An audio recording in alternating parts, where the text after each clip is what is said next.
കുടുംബജീവിതത്തിൻ്റെ അടിസ്ഥാനം ദാമ്പത്യ വിശ്വസ്തതയാണ്. എന്നാൽ ഈ കാലഘട്ടത്തിൽ എത്ര പേർ സ്വന്തം പങ്കാളിയോട് വിശ്വസ്തത പുലർത്തുന്നുണ്ട്? എല്ലാ വീട്ടിലും ഭാര്യ ഭർത്താക്കന്മാർ തമ്മിൽ ചെറിയ പിണക്കമൊക്കെ ഉണ്ടാകുന്നത് സ്വാഭാവികമാണ്. ഇത്തരം പിണക്കമുള്ളിടത്തെ സ്നേഹവും ഉണ്ടാകുമെന്ന് തിരിച്ചറിയാൻ നമുക്ക് സാധിക്കുന്നുണ്ടോ?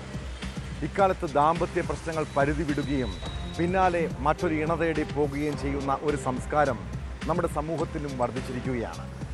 പിന്നീടത് സംശയത്തിനും കുടുംബ തകർച്ചയ്ക്കും അക്രമത്തിനും ആത്മഹത്യയ്ക്കും വരെയും കാരണമാകാം. പാലക്കാട് പെരിയാരത്തെ മീര എന്ന യുവതിയുടെ ജീവിതത്തിൽ സംഭവിച്ച ദുരന്തവും പരിശോധിക്കേണ്ടതാണ്.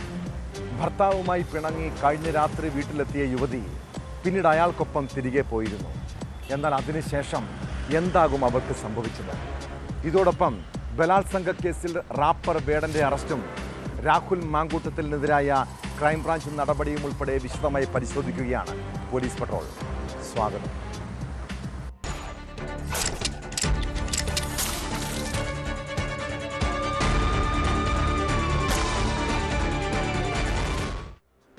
ആദ്യ വിവാഹ ബന്ധം തകർന്നതിന് ശേഷമാണ് മീര എന്ന യുവതി പാലക്കാട് പുതുപ്പെരിയാരത്തെ അനൂപിനെ കല്യാണം കഴിച്ചത്. വിവാഹം കഴിഞ്ഞ നാൾ മുതൽ ഇരുവരും തമ്മിൽ പ്രശ്നങ്ങൾ പതിവായിരുന്നു. ഭർത്താവുമായി പിണങ്ങി യുവതി ഇടയ്ക്ക് സ്വന്തം വീട്ടിലേക്ക് പോയി. കഴിഞ്ഞ രാത്രിയും അനൂപുമായി വഴക്കിട്ട് അവൾ വീട്ടിലെത്തിയിരുന്നു. എന്നാൽ രാത്രി 11ഓടെ ഭർത്താവെത്തി യുവതിയെ കൂട്ടിക്കൊണ്ടുപോയി. പിറ്റേന്ന് മീരയുടെ ബന്ധുക്കൾ കേട്ടത് അവളുടെ മരണവാർത്തയാണ്. പോലീസാണ് യുവതി മരിച്ചെന്ന് ബന്ധുക്കളെ അറിയിച്ചത്. മീര ഒരിക്കലും ആത്മഹത്യ ചെയ്യില്ലെന്നും മരണത്തിൽ ദുരൂഹതയുണ്ടെന്നും കുടുംബാംഗങ്ങൾ പറയുന്നു. സോഷ്യൽ മീഡിയയിലടക്കം സജീവമായിരുന്ന മീരയുടെ ജീവിതത്തിൽ എന്താകും സംഭവിച്ചത്? ഹേമാംബിക നഗർ പോലീസ് അസ്വാഭാവിക മരണത്തിന് കേസെടുത്ത് അന്വേഷണം ആരംഭിച്ചിട്ടുണ്ട്.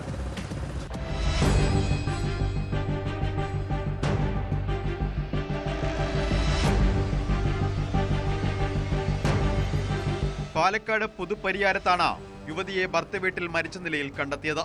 മാട്ടുമന്ത ചോളോട് സ്വദേശിനി 29കാരി മീരയാണ് മരിച്ചത്. കഴിഞ്ഞ ദിവസം ഭർത്താവുമായി പിണങ്ങി മീര സ്വന്തം വീട്ടിൽ വന്നിരുന്നു. തുടർന്ന് 12 മണിയോടെ ഭർത്താവ് അനൂപെത്തി മീരയെ കൂട്ടിക്കൊണ്ടുപോയി. ഇതിനുശേഷമാണ് മീര മരിച്ചത്. മരണവിവരം അറിയിച്ചത് പോലീസാണെന്നും മീര ഒരിക്കലും ആത്മഹത്യ ചെയ്യില്ലെന്നും മീരയുടെ കുടുംബാംഗങ്ങൾ പറയുന്നു.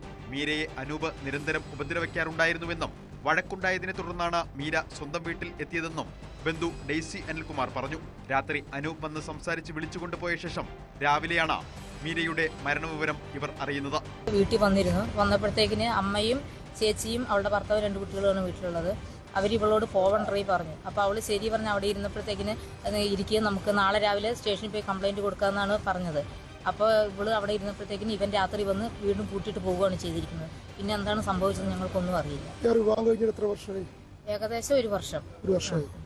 ആശുപത്രിയിലെത്തിയപ്പോൾ അവിടെ ഭർത്താവോ കുടുംബാംഗങ്ങളോ ഉണ്ടായിരുന്നില്ലെന്നാണ് മീരയുടെ ബന്ധുക്കൾ പറയുന്നത്. മീരയുടെ 2ാം വിവാഹമാണിത്. ആദ്യ വിവാഹത്തിൽ ഭർത്താവ് ഉപേക്ഷിച്ചുപോയി. ആ ബന്ധത്തിൽ ഒരു മകളുണ്ട്. മീരയും അനൂപും തമ്മിൽ സൗഹൃദത്തിലായിരുന്നു. പിന്നീടാണ് ഇരുവരും വിവാഹം കഴിച്ചത്. ഏറെ നാളായി മീര ഭർത്താവിൽ നിന്ന് അതിക്രമം നേരിടുന്നുണ്ടെന്ന് ബന്ധുക്കൾ പറയുന്നു. അടുത്ത കാലത്താണ് ഈ വിവരം ബന്ധുക്കളെ അറിയിച്ചത്. മദ്യപിച്ചെത്തി അനൂപ് അക്രമം നടത്താറുണ്ടെന്ന് മീര കുടുംബാംഗങ്ങളോട് പറഞ്ഞിരുന്നു. മരണത്തിൽ ബന്ധുക്കൾ പോലീസിൽ പരാതി നൽകിയിട്ടുണ്ട്. അനൂപിനെ ചോദ്യം ചെയ്യുമെന്നും പോസ്റ്റ്മോർട്ടം റിപ്പോർട്ട് അടക്കം ലഭിക്കുന്ന മുറയ്ക്ക് തുടർ നടപടികളിലേക്ക് കടക്കുമെന്നും പോലീസ് അറിയിച്ചു.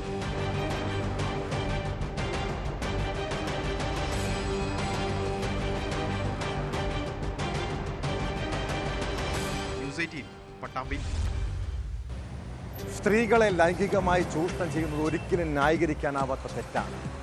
വിവാഹ വാഗ്ദാനം നൽകി യുവതികളെ വഞ്ചിക്കുന്നത് ഏത് റാപ്പറാണിലും നിയമ നടപടി ഉണ്ടാകും. യുവ ഡോക്ടർ നൽകിയ ബലാത്സംഗ പരാതിയിൽ റാപ്പർ വേടനെ പോലീസ് അറസ്റ്റ് ചെയ്തു. തൃക്കാക്കര ACPയുടെ നേതൃത്വത്തിൽ നടത്തിയ ചോദ്യം ചെയ്യലിന് ശേഷമാണ് അറസ്റ്റ്. മുൻകൂർ ജാമ്യമുള്ളതിനാൽ വൈദ്യപരിശോധനയ്ക്ക് ശേഷം വേടനെ വിട്ടയച്ചു. യുവതിയുമായി നടത്തിയ വാട്സാപ്പ് ചാറ്റുകളും ഡിജിറ്റൽ തെളിവുകളുമാണ് വേടന് തിരിച്ചടിയായത്. പരസ്പര സമ്മതപ്രകാരമുള്ള ബന്ധമായിരുന്നു താനും പരാതിക്കാരിയും തമ്മിലെന്നാണ് വേടൻ പോലീസിനോട് പറഞ്ഞത്.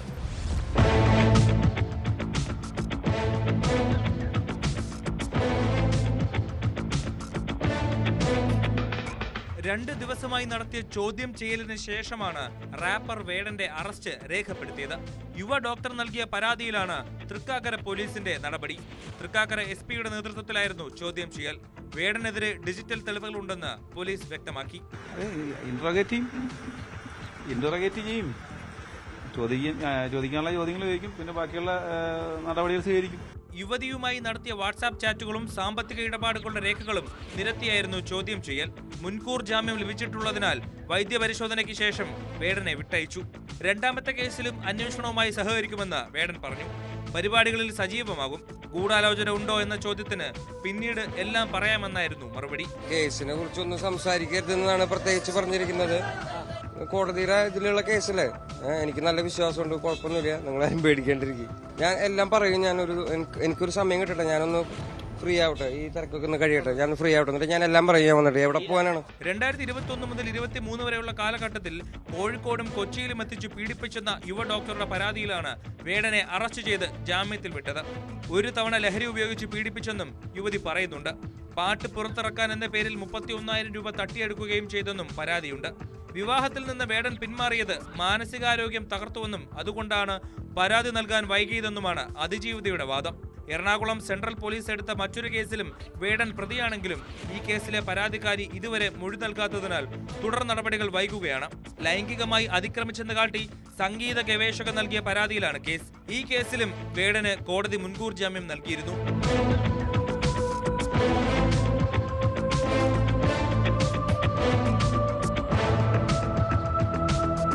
ന്യൂസ് 18 കൊച്ചി. രാഹുൽ മാങ്കൂട്ടത്തിൽ ശല്യപ്പെടുത്തിയെന്നും ഗർഭചിത്രം നടത്തിയെന്നും ആക്ഷേപമുണ്ട്. എന്നാൽ ആ യുവതികൾക്ക് പരാതിയില്ല. പിന്നെ എങ്ങനെ ക്രൈംബ്രാഞ്ച് അന്വേഷണം മുന്നോട്ട് പോകും? ഇതോടെ അന്വേഷണ ഉദ്യോഗസ്ഥരും വെട്ടിലായിരിക്കുന്നു. രാഹുലിനെതിരെ നിയമ നടപടിയുമായി പോകാൻ താല്പര്യമില്ലെന്നാണ് ആരോപണം ഉന്നയിച്ച 2 യുവതികളും വ്യക്തമാക്കുന്നത്. നിയമവഴികൾ ഇല്ല എന്നതിനർത്ഥം എല്ലാം പൂട്ടിക്കെട്ടിയെന്നല്ലോ എന്നും താൻ ഉന്നയിച്ച പ്രശ്നങ്ങൾ ഒരിക്കലും മാഞ്ഞു പോകുന്നവയല്ലെന്നും നടി റീനി ആൻ ജോർജ് പറഞ്ഞു. അതേസമയം രാഹുലിനെതിരെ പരാതി നൽകിയവരുടെ മൊഴി പോലീസ് രേഖപ്പെടുത്തി.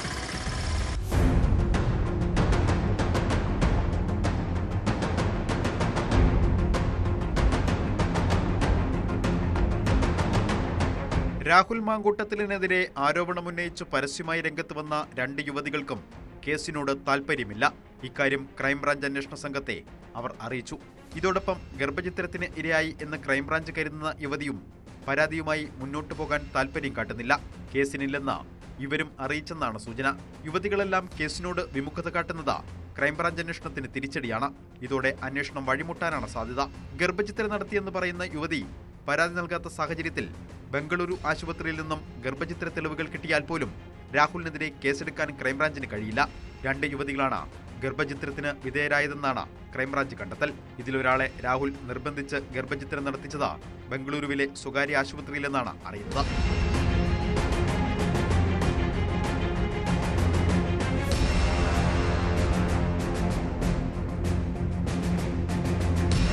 രാഹുൽ മാങ്കൂട്ടത്തിൽ നിന്നും മോശം അനുഭവമുണ്ടായെന്ന് വെളിപ്പെടുത്തിയ കൊച്ചിയിലെ യുവനടി റിനി ആൻ ജോർജിൽ നിന്നും crime branch മൊഴിയെടുത്തു.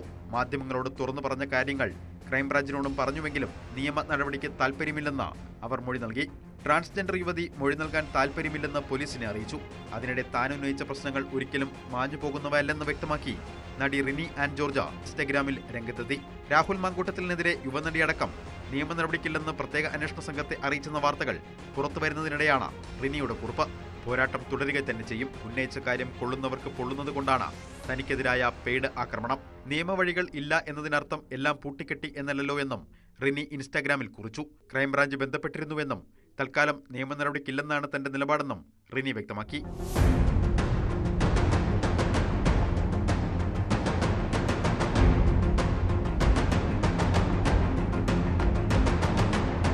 News 18 Kochi, Thiruvananthapuram. Youth Congress തെരഞ്ഞെടുപ്പിന് വ്യാജ തിരിച്ചറിയൽ കാർഡ് ഉണ്ടാക്കിയെന്ന കേസാണ് രാഹുൽ മാങ്കൂട്ടത്തിലിനെ ആദ്യം വിവാദ നായകനാക്കിയത്. എന്നാൽ അതിലൊന്നും കുലുങ്ങാതെ അയാൾ സംസ്ഥാന അധ്യക്ഷനായി. പിന്നീട് പാലക്കാട് ഉപതെരഞ്ഞെടുപ്പിൽ വിജയിച്ച് MLA ആയി. അങ്ങനെ വലിയ താരപരിവേഷത്തോടെ നിൽക്കുമ്പോഴാണ് ലൈംഗികാരോപണങ്ങൾ പുറത്തു വന്നത്. അതോടെ പഴയ വ്യാജ തിരിച്ചറിയൽ കാർഡ് കേസിൻ്റെ അന്വേഷണവും പോലീസ് പൊക്കിയെടുത്തു. കേസിൽ രാഹുൽ മാങ്കൂട്ടത്തിൽ MLA-യുടെ 4 സുഹൃത്തുക്കളെ കൂടി പ്രതി ചേർത്തിരിക്കുകയാണ് ക്രൈംബ്രാഞ്ച്. KSU ജില്ലാ സെക്രട്ടറി നുബിൻ വിനു, അടൂർ സ്വദേശികളായ അശ്വന്ത്, ജിഷ്ണു, ചാർലി ഡാനിയൽ എന്നിവരെയാണ് പ്രതി ചേർത്തത്. വ്യാജ തിരിച്ചറിയൽ കാർഡ് വിവരങ്ങൾ കൈമാറുന്നതിന് പ്രതിപ്പട്ടികയിലുള്ളവർ വാട്സാപ്പ് ഗ്രൂപ്പ് തുടങ്ങിയെന്നാണ് അന്വേഷണ സംഘത്തിന്റെ കണ്ടെത്തൽ.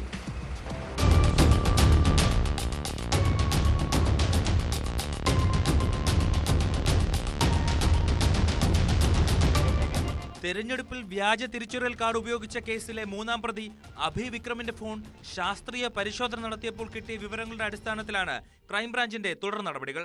ഇതിന്റെ ഭാഗമായി നുബിൻ ബിനു അടക്കമുള്ളവരുടെ വീടുകളിൽ ക്രൈംബ്രാഞ്ച് കഴിഞ്ഞ ദിവസം പരിശോധന നടത്തിയിരുന്നു.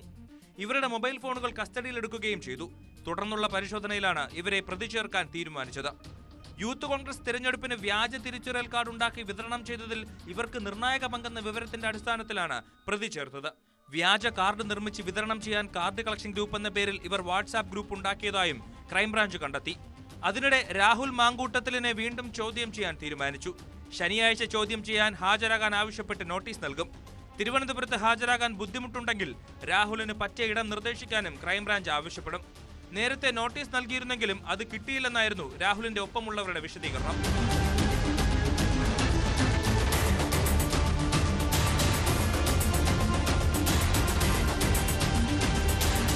ന്യൂസ് 18 തിരുവനന്തപുരം. സിനിമയിൽ പോലീസുകാർ പ്രതികളെ മൃഗീയമായി മർദ്ദിക്കുന്ന പല രംഗങ്ങളും കാണാറുണ്ട്. നമ്മുടെ നാട്ടിലെ പോലീസുകാരിൽ പലരും ഇത്തരം സിനിമകൾ കണ്ട് ആവേശം കൊണ്ടാണോ കയ്യിൽ കിട്ടുന്നവരെ ആക്രമിക്കുന്നതെന്നൊരു സംശയം.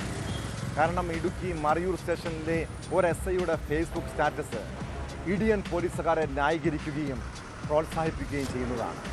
കസ്റ്റഡി മർദ്ദനങ്ങൾ ചർച്ചയാകുന്നതിനിടെയാണ് മമ്മൂട്ടിയുടെ ആവനാഴി എന്ന സിനിമയിലെ ദൃശ്യങ്ങൾ SI മാഹിൻ സലീം പങ്കുവച്ചത്. പോലീസുകാരനായ മമ്മൂട്ടി കള്ളനെ പിടിച്ച് മുഷ്ടി ചുരുട്ടി ഇടിക്കുന്ന സീനിന് കുറ്റം സമ്മതിക്കേണ്ടേ എന്ന അടിക്കുറിപ്പും എഴുതിയിട്ടുണ്ട്. മുൻപ് കോതമംഗലം SI ആയിരിക്കെ വിദ്യാർത്ഥിയെ മർദ്ദിച്ചതിന് സസ്പെൻഷൻ നേരിട്ട വ്യക്തിയാണ് മാഹിൻ.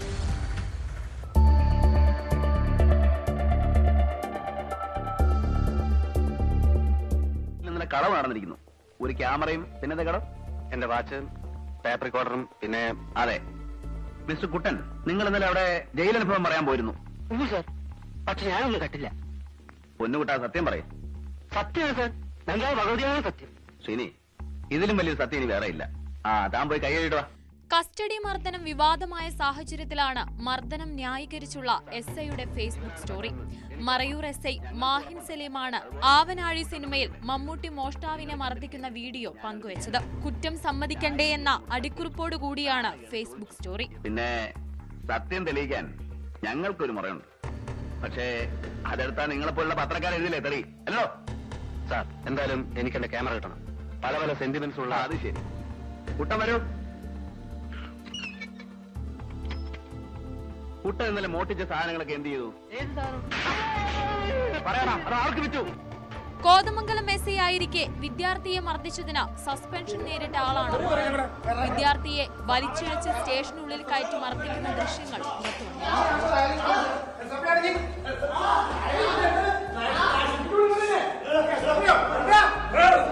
സിനിമയിൽ കുറ്റാരോപിതനെ സത്യം പറയിക്കാൻ ക്രൂരമായി മർദ്ദിക്കുന്ന ദൃശ്യമാണ് കസ്റ്റഡി മർദ്ദനത്തെ ന്യായീകരിക്കുന്ന തരത്തിൽ SI പോസ്റ്റ് ചെയ്തത്.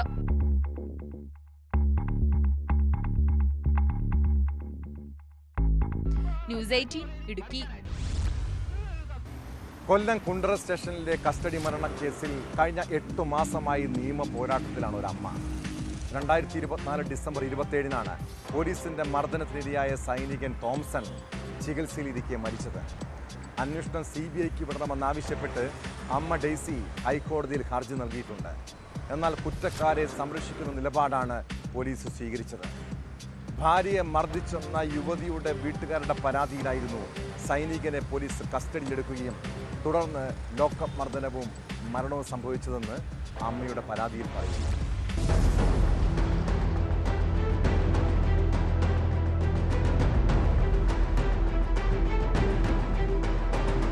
അവധിക്ക് നാട്ടിലെത്തിയ സൈനികനായ തോംസണെ രാത്രി 11:20-നാണ് കുണ്ടറ പോലീസ് പിടിച്ചുകൊണ്ടുപോകുന്നത്. തുടർന്ന് പോലീസ് സ്റ്റേഷനിൽ ക്രൂരമർദ്ദനത്തിന് ഇരയാക്കിയെന്നാണ് പരാതി. കാൽപാദത്തിൽ തുടർച്ചയായി അടിച്ചെന്നും SI പ്രദീപ് തോക്കുകൊണ്ട് പിന്നിൽ ഇടിച്ചെന്നും ലാത്തികൊണ്ട് തലയ്ക്കടിച്ചെന്നും അമ്മ ഡെയ്സി കോടതിയിൽ മൊഴി നൽകിയിരുന്നു. മകനെ പോലീസ് പിടിച്ചുകൊണ്ടുപോയതും റിമാൻഡിലായതും ഡെയ്സി അറിഞ്ഞിരുന്നില്ല.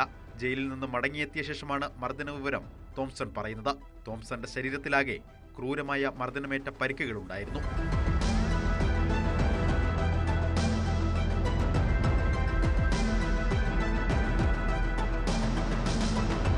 ജയിൽ മോചിതനായ ശേഷം വീട്ടിൽ ചികിത്സയിലിരിക്കെയാണ് തോംസൺ മരിച്ചത്. കുറ്റക്കാരായ പോലീസുകാരെ ശിക്ഷിക്കും വരെ നിയമപോരാട്ടം തുടരുമെന്ന് ഡെയ്സി പറയുന്നു. എൻ്റെ മോന് നീതി കിട്ടണം. എന്തിന് എൻ്റെ മോനെ ഇങ്ങനെ മർദ്ദിച്ച് കൊലപ്പെടുത്തിയെന്നുള്ളതാണ് എനിക്കറിയേണ്ടുന്നത്.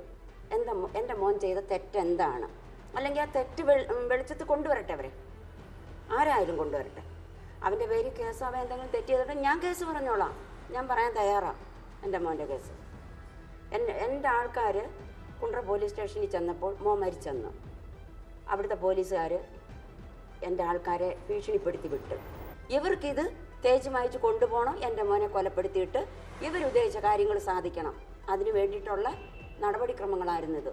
പോലീസ് സ്റ്റേഷനിലെയും ജില്ലാ ജയിലിലെയും CCTV ദൃശ്യങ്ങൾ ലഭിക്കാൻ വിവരാവകാശ നിയമപ്രകാരം അപേക്ഷ നൽകിയിട്ടുണ്ട്. 2024 ഡിസംബർ 27-നാണ് 32-കാരനായ തോംസൺ മരിച്ചത്. ഭാര്യയെ മർദ്ദിച്ചെന്ന ഭാര്യ വീട്ടുകാരുടെ പരാതിയിലാണ് തോംസനെ പോലീസ് കസ്റ്റഡിയിലെടുത്തത്. എൻ്റെ മോനാണ് എനിക്ക് നഷ്ടപ്പെട്ടത്. ഇത് പോലീസുകാർ പല കളികളും കളിക്കും. ഇവരങ്ങോട്ടും ഇങ്ങോട്ടും മാറ്റി മറിച്ച് എല്ലാ കള്ളത്തരങ്ങളും കാണിക്കും. ഇവർ ഞങ്ങളെ അറിയിച്ചിട്ടില്ല. എൻ്റെ മോനെ അറസ്റ്റ് ചെയ്തവരോ ജയിലിലാക്കിയവരോ ഒന്നും തന്നെ ഞങ്ങളെ അറിയിച്ചിട്ടില്ല. എന്തുകൊണ്ട് അറിയിച്ചില്ല? കുണ്ട്ര പോലീസ് സ്റ്റേഷനിൽ നിന്ന് ഇവിടെ വരാൻ 5 കിലോമീറ്റർ ദൂരേ ഉള്ളൂ. ഈ പോലീസുകാർക്ക് എല്ലാം അറിയാം ഞങ്ങളുടെ വീട്. ഈ റോഡ് സൈഡിലെ വീട് എല്ലാവർക്കും അറിയാം. എന്തുകൊണ്ട് ഞങ്ങളെ അറിയിച്ചില്ല? അപ്പം ഞങ്ങളെ അറിയിച്ചു കഴിഞ്ഞാൽ, എന്നെ അറിയിച്ചു കഴിഞ്ഞാൽ ഞാനിത് കേസുമായിട്ട് പോകും. ഈ പ്രശ്നങ്ങളെല്ലാം നമ്മൾ കേസ് കൊടുത്ത് തെളിയിക്കും. ഈ മോൻ്റെ മുറിവുകളും പാടുകളും എല്ലാം നമ്മൾ എടുക്കും.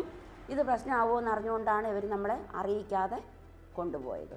അന്വേഷണം CBIക്ക് വിടണമെന്നാവശ്യപ്പെട്ടാണ് ഡെയ്സി ഹൈക്കോടതിയിൽ ഹർജി നൽകിയത്. ഇരുവരുടെയും വാദം കേട്ട കോടതി 3 മാസത്തിനുള്ളിൽ സംസ്ഥാന പോലീസ് മേധാവി പരിശോധിച്ച് നടപടിയെടുക്കണമെന്നും അത് ഹർജിക്കാരിയെ അറിയിക്കണമെന്നും ഉത്തരവിട്ടിട്ടുണ്ട്.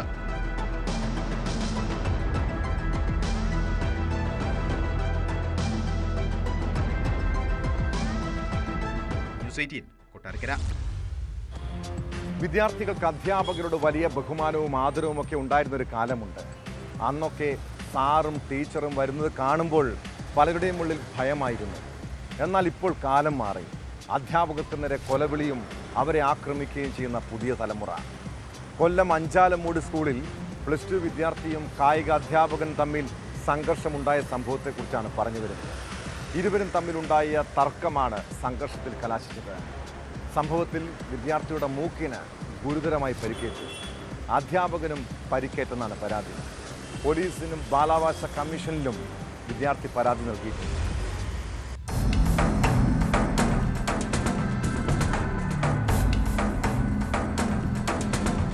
വിദ്യാർത്ഥിനിയെ മോശം വാക്കുകൾ ഉപയോഗിച്ച് അധിക്ഷേപിച്ചതുമായി ബന്ധപ്പെട്ട തർക്കമാണ് സംഘർഷത്തിലേക്ക് നയിച്ചതെന്നാണ് സ്കൂൾ പ്രിൻസിപ്പൽ വ്യക്തമാക്കുന്നത്. ഈ വിഷയത്തിൽ അധ്യാപകനായ റാഫി ഇടപെട്ടതാണ് സംഘടനത്തിന് കാരണമായത്. സംഘർഷത്തിൽ വിദ്യാർത്ഥിയുടെ മൂക്കിന് ഗുരുതരമായ പരിക്കേറ്റു, തലയ്ക്കും പരിക്കേറ്റിട്ടുണ്ട്.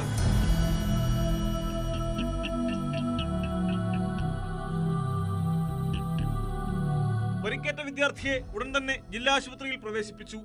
സംഘടനത്തിൽ അധ്യാപകനും പരിക്കേറ്റിട്ടുണ്ട്. വിദ്യാർത്ഥിയുടെ കുടുംബം പോലീസിലും ബാലാവകാശ കമ്മീഷനിലും പരാതി നൽകി.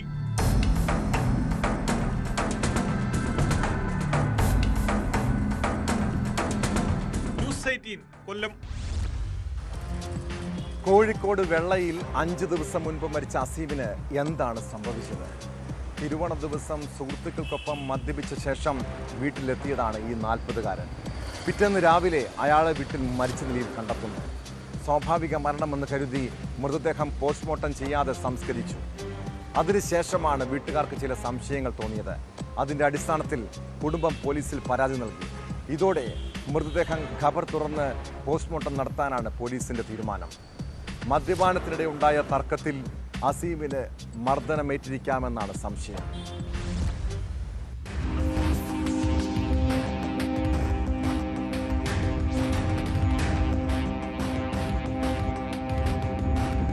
തിരുവോണ ദിവസമായ 5-ന് വൈകിട്ടാണ് മദ്യപിച്ച് ലക്കുകെട്ട നിലയിൽ അസീമിനെ ബന്ധുവായ യുവാവ് വീട്ടിലെത്തിച്ചത്.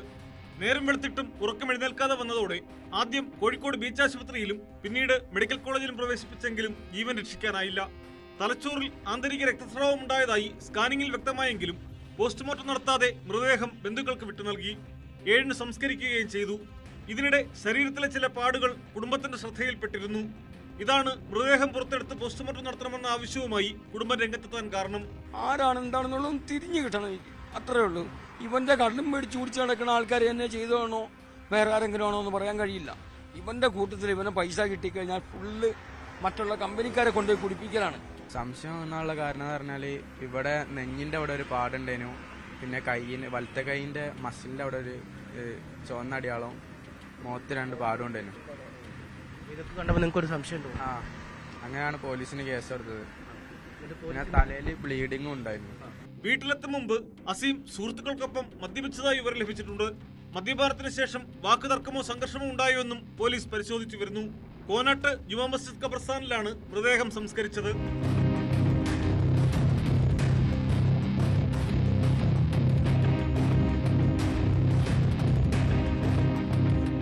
ന്യൂസ് 18 കോഴിക്കോട്.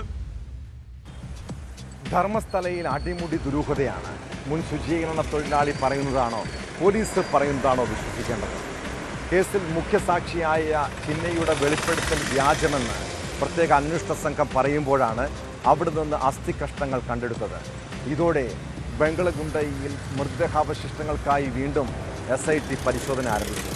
അതിനിടെ യൂട്യൂബർ മനാഫിൻ്റെ ചോദ്യം ചെയ്യൽ പൂർത്തിയായി. മുൻ ശുചീകരണ തൊഴിലാളി ചിന്നയ്യ കോടതിയിൽ തെളിവിനായി ഹാജരാക്കിയ തലയോട്ടിയുമായി ബന്ധപ്പെട്ട തെളിവുകൾ SITക്ക് കൈമാറിയതായി മനാഫ് വ്യക്തമാക്കി.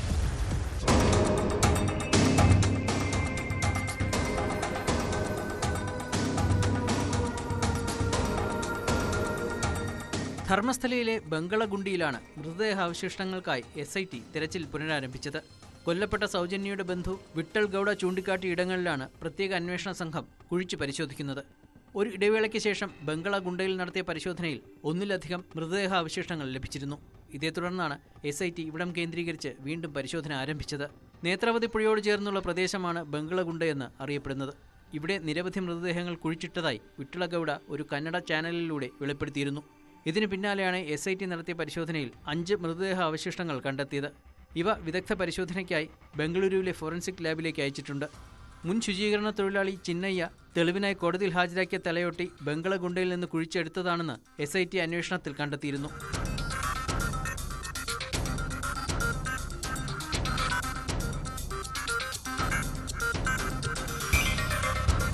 അതേസമയം യൂട്യൂബറും ആക്ഷൻ കമ്മിറ്റി പ്രവർത്തകനുമായ മനാഫിന്റെ ചോദ്യം ചെയ്യൽ പൂർത്തിയായി.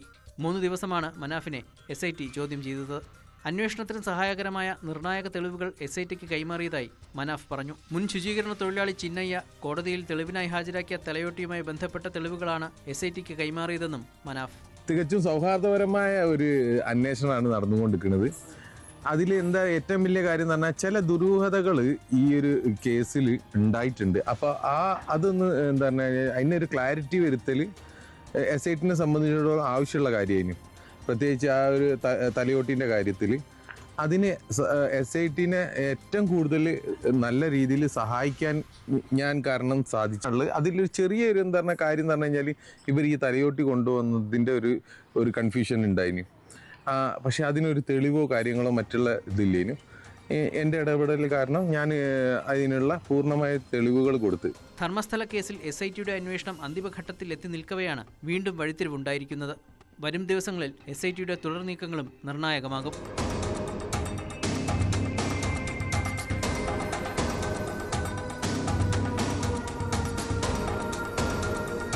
ന്യൂസ് 18 ധർമ്മസ്ഥല. കോഴിക്കോട് സരോവരത്ത് നിന്ന് 6 വർഷം മുൻപ് കാണാതായ വിജിലിനെ എവിടെയാണ് കൊന്നു കുഴിച്ചു മൂടിയത്? മൃതദേഹത്തിനായുള്ള തിരച്ചിലിനിടെ അന്വേഷണ സംഘത്തിന് ചില നിർണായക തെളിവുകൾ ലഭിച്ചിട്ടുണ്ട്. 2ാം ഘട്ട തിരച്ചിൽ നടക്കുമ്പോഴാണ് ചതുപ്പിൽ നിന്ന് വിജിലിൻ്റെ ഷൂസ് കണ്ടെടുത്തത്. വരും ദിവസങ്ങളിലും തിരച്ചിൽ തുടരുമെന്നാണ് പോലീസ് നൽകുന്ന വിവരം. ഷൂ കണ്ടെത്തിയ സ്ഥലത്തിന് സമീപത്തു നിന്നും വൈകാതെ മൃതദേഹാവശിഷ്ടവും കണ്ടെത്താനാകുമെന്നാണ് പ്രതീക്ഷ.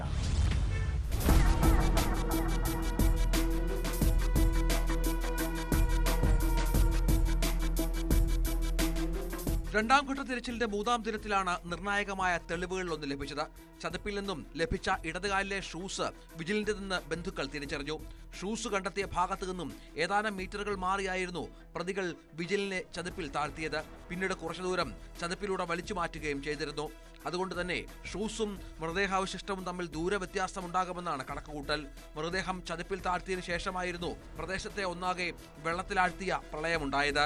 ഇതുമൂലം ശരീരാവശിഷ്ടത്തിന് സ്ഥാനചലനം ഉണ്ടാകാനുള്ള സാധ്യതയുണ്ടെന്ന് പോലീസ് പറയുന്നു.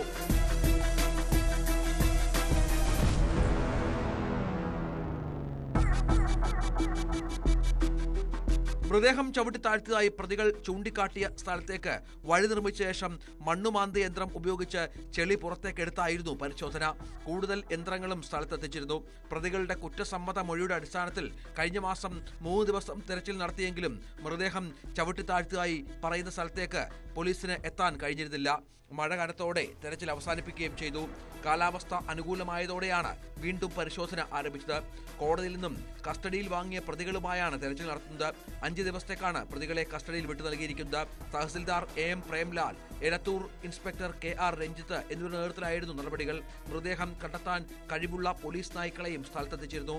വെസ്റ്റ് ഹിൽ സ്വദേശി വിജിലിനെ 2019 മാർച്ചിലാണ് കാണാതായത്. ലഹരി ഉപയോഗത്തിനിടെ വിജിൽ മരിച്ചുവെന്നും പിന്നീട് സരോവരത്ത് ചതുപ്പിൽ മൃതദേഹം കെട്ടിത്താഴ്ത്തിയെന്നുമാണ് പ്രതികളുടെ മൊഴി. യുവാവിനെ കാണാതായ സംഭവത്തിൽ രജിസ്റ്റർ ചെയ്ത കേസ് പുനരന്വേഷിക്കുന്നതിനിടയിലാണ് എരഞ്ഞിപ്പാലം സ്വദേശി നിഖിൽ, വേങ്ങേരി സ്വദേശി ദീപേഷ് എന്നിവരെ ചോദ്യം ചെയ്തതിൽ നിന്ന് ഈ വിവരം കിട്ടിയത്.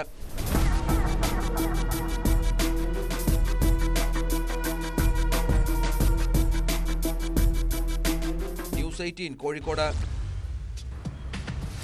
ഒരാളുടെ ചിത്രങ്ങളും ദൃശ്യങ്ങളും അവരുടെ അനുമതിയില്ലാതെ പ്രചരിപ്പിക്കുന്നത് ഗുരുതരമായിട്ടുള്ള കുറ്റകൃത്യമാണ്. സോഷ്യൽ മീഡിയയിൽ ഇങ്ങനെ പലരെയും അപമാനിക്കുകയും ആക്ഷേപിക്കുകയും ചെയ്യുന്നുണ്ട്. ട്രാൻസ് വുമൺ ജാസി ആഷിഖിൻ്റെ ഫോട്ടോയും വീഡിയോയും മോശമായി ചിത്രീകരിച്ചെന്നാണ് പുതിയ പരാതി. സമൂഹ മാധ്യമങ്ങളിലൂടെ അപമാനിച്ചെന്ന് ആരോപിച്ച് ജാസി ഹൈക്കോടതിയിൽ പരാതി നൽകി. സോഷ്യൽ മീഡിയ ഇൻഫ്ലുവൻസർ ജീവിക്കാൻ അനുവദിക്കുന്നില്ലെന്നും വ്യക്തിത്വത്തെ ചോദ്യം ചെയ്യുന്നുവെന്നും ആരോപിച്ചാണ് പരാതി. പരാതിയിൽ കക്ഷി ചേർത്തിട്ടുള്ള 4 പേർക്കും ഹൈക്കോടതി നോട്ടീസ് അയക്കും.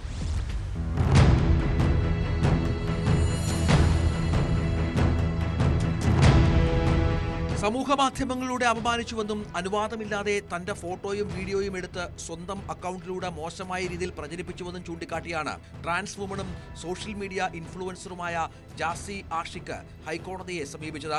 തന്റെ സോഷ്യൽ മീഡിയ പ്ലാറ്റ്ഫോമുകളിൽ പോസ്റ്റ് ചെയ്ത വീഡിയോകളും ഫോട്ടോകളും അനുവാദമില്ലാതെ ഡൗൺലോഡ് ചെയ്തെടുത്ത് മോശമായ രീതിയിൽ പ്രചരിപ്പിച്ചുവെന്നാണ് ജാസിയുടെ പരാതി. മൗലിക അവകാശങ്ങളുടെ മേലുള്ള കടന്നുകയറ്റമാണെന്ന് ചൂണ്ടിക്കാട്ടി 4 പേരെ എതിർകക്ഷികളാക്കിയാണ് അടിയന്തര നടപടി ആവശ്യപ്പെട്ട് പരാതി നൽകിയത്. കേസിൽ 4 കക്ഷികൾക്കും ഹൈക്കോടതി നോട്ടീസ് അയക്കും. കേസ് കൊടുക്കാനുള്ള ഒരു കാരണം എന്ന് പറയുന്നത് വളരെ മോശമായ രീതിയിലാണ് എൻ്റെ വീഡിയോസ് എടുത്ത് ഇയാളുടെ അക്കൗണ്ടിൽ വീഡിയോസ് ചെയ്യുന്നത്, അല്ലെങ്കിൽ കണ്ടന്റ് ക്രിയേറ്റ് ചെയ്യുന്നത്. അത് എൻ്റെ ഐഡന്റിറ്റി ചോദ്യം ചെയ്യുന്ന രീതിയിൽ, അല്ലെങ്കിൽ എന്നെ മിസ്ജെൻഡർ ചെയ്ത രീതിയിലൊക്കെയാണ് ഇയാൾ വീഡിയോ ചെയ്തുകൊണ്ടിരിക്കുന്നത്. ഞങ്ങളുടെ കമ്മ്യൂണിറ്റിക്ക് തന്നെ വളരെ മോശം ആവുന്ന രീതിയിലാണ് ഇയാൾ എൻ്റെ വീഡിയോസ് എടുത്തിട്ട് ഇത് പ്രതികരിക്കുന്നത്. കണ്ടു നിൽക്കാനും അത് കേട്ട് നിൽക്കാനും സഹിക്കാൻ പറ്റാത്തത് കൊണ്ടാണ് ഇപ്പോൾ കേസുമായിട്ട് തന്നെ മുന്നോട്ട് പോകാമെന്ന് വിചാരിച്ച് ഞാൻ കേസുമായിട്ട് തന്നെ മുന്നോട്ട് പോകുന്നത്. അതിലെനിക്ക് നല്ല രീതിയിൽ ഒരു എന്താ പറയുക, ഒരു നടപടി കിട്ടുമെന്നുള്ള രീതിയിൽ തന്നെയാണ് ഉറച്ചു തന്നെയാണ് ഈ കേസുമായി ഞാൻ മുന്നോട്ട് പോകുന്നത്. തന്റെ വ്യക്തിത്വത്തെ ചോദ്യം ചെയ്യുന്ന രീതിയിലാണ് അധിക്ഷേപം. കുട്ടികളടക്കമുള്ളവർ കേൾക്കാൻ പോലും അറപ്പുളവാക്കുന്ന രീതിയിലുള്ള ഭാഷ ഉപയോഗിച്ചാണ് ഇത്തരം പ്രചരണങ്ങൾ. സ്വന്തം വ്യക്തി താൽപര്യത്തിനായി എതിർകക്ഷി കരുവാക്കിയത് മൂലം താൻ മാനസികമായി ആകെ തകർന്നിരിക്കുകയാണെന്നും പരാതിയിലുണ്ട്.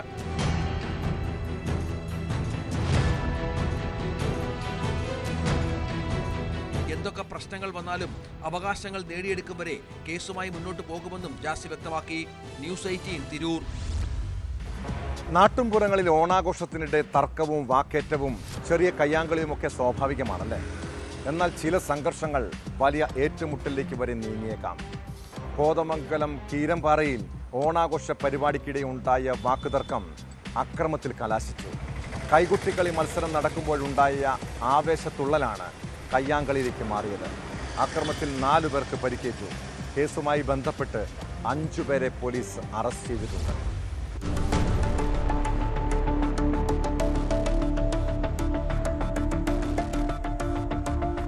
ഞായറാഴ്ച രാത്രിയാണ് കോതമംഗലം കീരമ്പാറയ്ക്ക് സമീപം ഓണാഘോഷ പരിപാടിക്കിടെ സംഘർഷമുണ്ടായത്. കൈകൊട്ടിക്കളി മത്സരം നടക്കുമ്പോഴുണ്ടായ പ്രശ്നങ്ങളാണ് കൂട്ടയടിക്ക് കാരണം. ഇരു വിഭാഗങ്ങൾ തമ്മിലുണ്ടായ വാക്കുതർക്കത്തിനും കയ്യാങ്കളിക്കുമിടയിൽ ഒരാൾ കുഴഞ്ഞു വീണു. പരുക്കേറ്റയാളെ കോതമംഗലത്തെ ആശുപത്രിയിൽ എത്തിച്ചതിന് പിന്നാലെ അർദ്ധരാത്രിയോടെ ഹൈറേഞ്ച് ജംഗ്ഷന് സമീപത്തെ ആശുപത്രിക്ക് മുന്നിൽ വെച്ച് വീണ്ടും സംഘർഷമുണ്ടായി. അക്രമത്തിൽ പഞ്ചായത്ത് ക്ഷേമകാര്യ standing committee chairman Jijo Antony ഉൾപ്പെടെ 4 പേർക്ക് കമ്പിവടിക്ക് അടിയേറ്റു.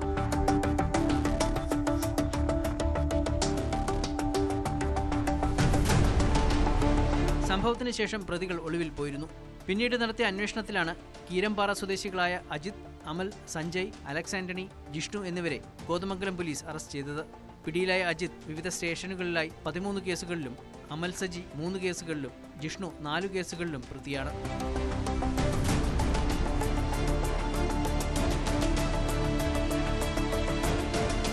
ന്യൂസ് 18 കോതമംഗലം. കോൺഗ്രസിന്റെ സൈബർ പോരാളിയാണ് നിസാർ കുമ്പിള എന്ന ചെറുപ്പക്കാരൻ. സൈബറിടത്ത് രാഷ്ട്രീയ എതിരാളികളെ അയാൾ കടന്നാക്രമിക്കും. കോൺഗ്രസിലെ ഒരു ഭാഗം നേതാക്കളും ഇയാളുടെ സൈബർ ആക്രമണത്തിന് ഇരകളായിട്ടുണ്ട്. എന്നാൽ സൈബറിടത്ത് മാത്രമല്ല, തെരുവിലും ഇയാൾ ഗുണ്ടായിസം കാണിക്കാറുണ്ട്. ഏതാനും മാസങ്ങൾക്ക് മുൻപ് മലപ്പുറം ചങ്ങരംകുളത്ത് വെച്ച് കാർ യാത്രക്കാരെ ആക്രമിക്കുന്ന ദൃശ്യങ്ങൾ പുറത്തു വന്നതോടെയാണ് നിസാറിൻ്റെ തനി സ്വഭാവം പുറത്തു വന്നത്. വാഹനത്തിന് സൈഡ് നൽകുന്നതുമായി ബന്ധപ്പെട്ട തർക്കത്തിനിടെ കൊല്ലുമെന്ന് ഭീഷണിപ്പെടുത്തി ആക്രമിച്ചെന്നാണ് യുവാക്കൾ പറയുന്നത്. അന്ന് ആ കേസിൽ നിസാറിനെയും കൂട്ടാളികളെയും പോലീസ് അറസ്റ്റ് ചെയ്തിരുന്നു.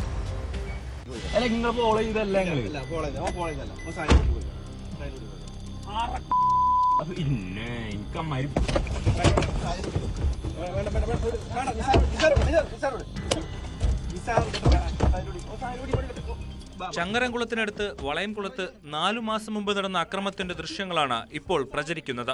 കോൺഗ്രസിന്റെ സൈബർ പോരാളിയായ നിസാർ കുമ്പിള വാഹനത്തിന് സൈഡ് നൽകിയില്ലെന്നാരോപിച്ച് കാർ യാത്രികരായ യുവാക്കളെ ആക്രമിച്ചെന്നാണ് പരാതി. കാർ തടഞ്ഞു നിർത്തി നിസാർ യുവാക്കളെ മർദ്ദിക്കുന്നത് ദൃശ്യങ്ങളിലുണ്ട്.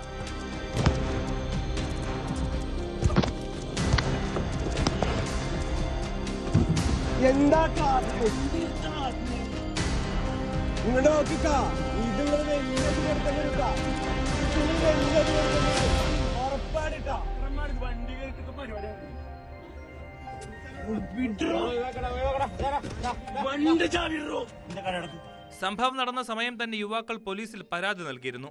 കേസെടുത്ത ചങ്ങരംകുളം പോലീസ് നിസാറിനെ കസ്റ്റഡിയിലെടുക്കുകയും പിന്നീട് സ്റ്റേഷൻ ജാമ്യത്തിൽ വിടുകയും ചെയ്തു. കസ്റ്റഡിയിലെടുക്കുന്ന സമയം നിസാർ പോലീസിനോട് കയർത്ത് സംസാരിക്കുകയും തട്ടിക്കയറുകയും ചെയ്തതായി ആരോപണമുയർന്നിരുന്നു. നിസാർ വധഭീഷണി മുഴക്കിയതായും യുവാക്കളുടെ പരാതിയിൽ പറയുന്നു. സോഷ്യൽ മീഡിയയിൽ കോൺഗ്രസിന് വേണ്ടി സജീവമായി പ്രവർത്തിക്കുന്ന വ്യക്തിയാണ് നിസാർ കുമ്പിള.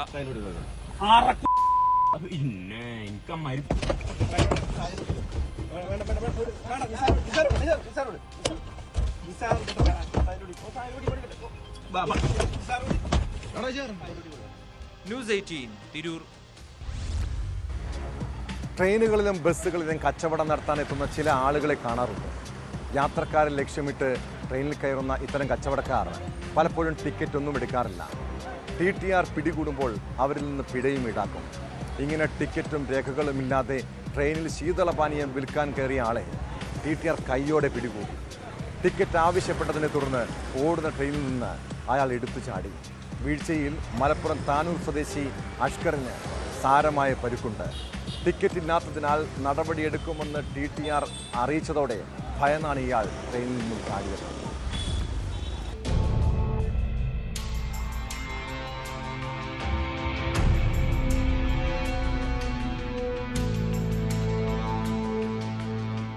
എക്സിക്യൂട്ടീവ് എക്സ്പ്രസ് മലപ്പുറം താനൂരിൽ എത്തിയപ്പോഴാണ് വേഗത്തിലോടുന്ന ട്രെയിനിൽ നിന്ന് യുവാവ് ചാടിയത്. പരിശോധിക്കാനായി ടിക്കറ്റും രേഖകളും TTE ആവശ്യപ്പെട്ടപ്പോൾ താനൂർ പാണ്ടിമുറ്റം സ്വദേശിയായ അഷ്കർ ട്രെയിനിൽ നിന്ന് ചാടുകയായിരുന്നു.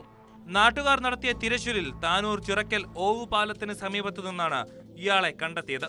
തുടർന്ന് പോലീസിനെ വിവരമറിയിക്കുകയും ആശുപത്രിയിലേക്ക് മാറ്റുകയുമായിരുന്നു.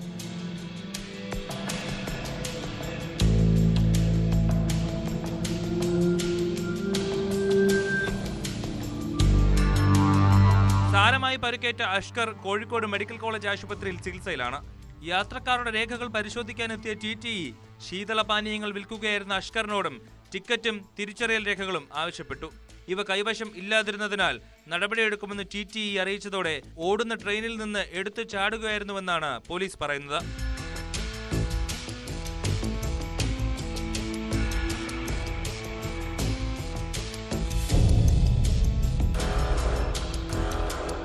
ന്യൂസ് 18 തിരൂർ. വിദേശ രാജ്യങ്ങളിലെ സാമ്പത്തിക തർക്കത്തിൽ നാട്ടിൽ പ്രതികാരം. മലപ്പുറം, കോഴിക്കോട്, കാസർഗോഡ് ജില്ലകളിൽ നിന്നുള്ള പല കേസുകൾക്ക് പിന്നിലും ഇതുപോലൊരു കഥ പറയാനുണ്ട്. മലപ്പുറം താനൂരിൽ യുവാവിനെ ആക്രമിച്ച് 2 കോടിയോളം രൂപ തട്ടിയെടുത്ത കേസ് വിദേശത്തു നിന്നുള്ള കൊട്ടേഷനായിരുന്നു. ആ കേസിൽ കവർച്ചയിൽ നിന്ന് നേരിട്ട് പങ്കെടുത്തവർ പിടിയിലായെങ്കിലും മുഖ്യപ്രതികളെ കണ്ടെത്താൻ കഴിഞ്ഞിട്ടില്ല. ഇതോടെ മുഖ്യപ്രതികളായ ഷാജഹാൻ, സാദിഖ് അലി എന്നിവർക്കായി താനൂർ പോലീസ് ലുക്കൌട്ട് നോട്ടീസ് പുറപ്പെടുവിച്ചു. പ്രതികളുടെ സ്ഥാപനങ്ങളിൽ കഴിഞ്ഞ ദിവസം പോലീസ് റെയ്ഡ് നടത്തിയിരുന്നു.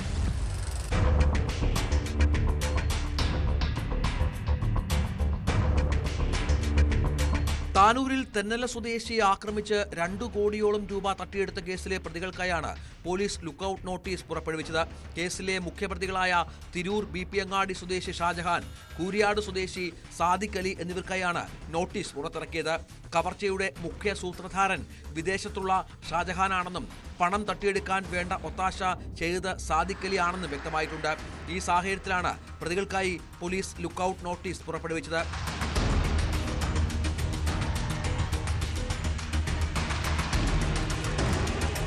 കവർച്ചയിൽ നേരിട്ട് പങ്കെടുത്ത 3 പ്രതികളെയും സംഭവം നടന്ന് ഏതാനും ദിവസങ്ങൾക്കകം പിടികൂടിയിരുന്നു. കവർച്ചയുടെ മുഖ്യ ആസൂത്രകരായ ഷാജഹാന്റെയും സാദിഖ് അലിയുടെയും സ്ഥാപനങ്ങളിൽ ചൊവ്വാഴ്ച പോലീസ് റെയ്ഡും നടത്തി. തിരൂരിലെ സീഷർ മേയർ എന്ന ധനകാര്യ സ്ഥാപനത്തിലും വേങ്ങരയിലെ സ്ഥാപനത്തിലുമാണ് റെയ്ഡ് നടന്നത്. കഴിഞ്ഞ മാസം 14-നാണ് കാറിലെത്തിയ സംഘം വടിവാൾ വീശി തെയ്യാള സ്വദേശിയിൽ നിന്ന് 1,90,00,000 രൂപ തട്ടിയെടുത്തത്. തിരുരങ്ങാടി സ്വദേശി തടത്തിൽ അബ്ദുൽ കരീം, പരപ്പനങ്ങാടി ഉള്ളണം സ്വദേശി മംഗലശ്ശേരി രജീഷ്, പരപ്പനങ്ങാടി പന്താരങ്ങാടി വലിയ പീടിയേക്കൽ മുഹമ്മദ് എന്നിവരെയാണ് പോലീസ് പിടികൂടിയത്.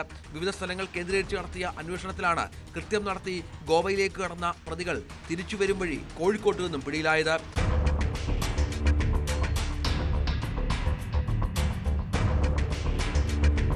ന്യൂസ് 18 തിരൂർ. കുറ്റകൃത്യങ്ങളുടെ മറ്റു ചില വാർത്തകൾ ചുരുക്കത്തിൽ. പട്ടാമ്പി കൊപ്പം മണ്ണേങ്ങോട് യുവാവിനെ തൂങ്ങി മരിച്ച നിലയിൽ കണ്ടെത്തി. കരിങ്ങനാട് കമ്പ്രത്താൾ സ്വദേശി കളപ്പാറപ്പറമ്പിൽ ദിനേശ് ബാബുവാണ് മരിച്ചത്. അയൽ സംസ്ഥാനങ്ങളിൽ നിന്നും കഞ്ചാവ് എത്തിച്ച് മൊത്ത വിൽപ്പന നടത്തുന്നയാൾ പാലക്കാട് പിടിയിൽ. നെന്മാറ പടപ്പാടത്ത് വീട്ടിൽ ഗോപകുമാറാണ് പിടിയിലായത്. കിഴക്കഞ്ചേരി സ്വദേശി സുന്ദരൻ, ഇയാളുടെ മകളുടെ ഭർത്താവിന്റെ അമ്മ അണക്കെപ്പാറ സ്വദേശി സ്വപ്ന എന്നിവരെ നേരത്തെ കഞ്ചാവുമായി പിടികൂടിയ കേസിന്റെ അന്വേഷണമാണ് ഗോപകുമാറിലേക്ക് എത്തിയത്. തിരുവനന്തപുരം നെയ്യാറ്റിൻകരയിൽ ജൂലൈ 21-ന് കഞ്ചാവ് പിടിച്ച കേസിൽ ഒരാൾ കൂടി അറസ്റ്റിൽ. എക്സൈസ് പിടികൂടിയത് നിരവധി കേസുകളിലെ പ്രതിയായ പെരിങ്കടവിള തോപ്പിൽ സ്വദേശി അരുൺ രാജനെ. കൗമാരപ്രായത്തിൽ കുട്ടികൾ വളരെ വൈകാരികമായിട്ടായിരിക്കും എല്ലാ കാര്യങ്ങളെയും സമീപിക്കുക. ചെറിയ കുരുത്തക്കേടൊക്കെ കാട്ടുന്ന സമയമാണ്. മാതാപിതാക്കളെക്കാൾ സുഹൃത്തുക്കൾക്കായിരിക്കും കൂടുതൽ പരിഗണന. പഠനത്തിൽ ഒരൽപ്പം പിന്നോട്ട് പോകാനും സാധ്യതയുണ്ട്. ആ സമയത്ത് അവരെ ഉപദേശിക്കുകയോ വഴക്കു പറയുകയോ ചെയ്യുന്നത് വിപരീത ഫലമേ ഉണ്ടാക്കൂ. അതൊരു പക്ഷേ കുട്ടികളുടെ മനസ്സിനെ കൂടുതൽ മുറിവേൽപ്പിക്കാം. തന്നെ ആരും കേൾക്കാനും മനസ്സിലാക്കാനും ഇല്ലെന്ന തോന്നൽ ആത്മഹത്യയിലേക്ക് പോലും നയിക്കാം. തിരുവനന്തപുരം പാറശാലയിലും പാലക്കാട് കൊല്ലങ്കോടും 2 +2 വിദ്യാർത്ഥികൾക്ക് സംഭവിച്ചതും അതാണ്. പാറശാല സ്വദേശിനി നയനയെ വീട്ടിൽ തൂങ്ങി മരിച്ച നിലയിലും കൊല്ലങ്കോട്ടെ ഗോപികയെ തീപ്പൊള്ളലേറ്റ നിലയിലുമാണ് കണ്ടെത്തിയത്. 2 പേരുടെ ആത്മഹത്യക്ക് പിന്നിലും എന്താണ് കാരണമെന്ന് വ്യക്തമല്ല. 16ഉം 17ഉം വയസ്സുള്ള പെൺകുട്ടികൾക്ക് മേൽ മാതാപിതാക്കളുടെ അതീവ ശ്രദ്ധയും കരുതലും വേണ്ട സമയമാണ്. അച്ഛനമ്മമാരുടെ സ്നേഹവും പരിഗണനയും ഉണ്ടെങ്കിൽ കുട്ടികളുടെ ജീവിതം കൈവിട്ടു പോകില്ലെന്ന് നമ്മൾ തിരിച്ചറിയണം. ഇതോടെ പോലീസ് പട്രോൾ പൂർണ്ണമാകുന്നു. നമസ്കാരം.